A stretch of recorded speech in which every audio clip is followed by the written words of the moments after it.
একটা মারবেন 10টা আসবো, 10টা মারবেন লক্ষ আসবো। সারা দেশের মানুষ, মা বাপ সব একসাথে ওদের সন্তানকে মানুষ করার জন্য আমাদের কাছে শিক্ষকদের কাছে পাঠিয়েছিল। কি জবাব দিব?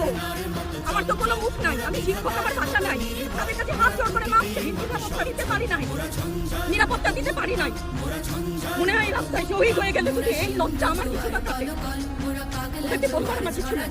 আমি হিজাব করি বলেন আমি হচ্ছে গিয়ে জঙ্গি, আরো বলেন না যারাই প্রতিবাদ করছে জঙ্গি। হ্যাঁ, 71-এর সময় জঙ্গি এক যদি চেহারা অমল হয়, 24-এর জঙ্গির চেহারা এরকম হবে। তাহলে দল করলেই কেন, দল করেন এটা স্বীকৃতি দিতে হবে। দল করলে ক্ষতি কি?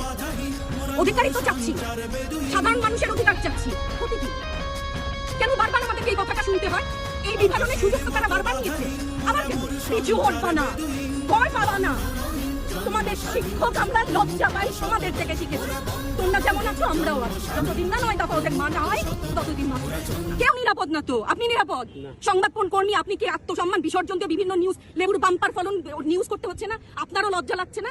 আত্মীয় স্বজনের কাছে মুখ দেখাতে পাচ্ছেন না তো? আপনার হয়ে আমি লড়ছি, আমাকে সহায়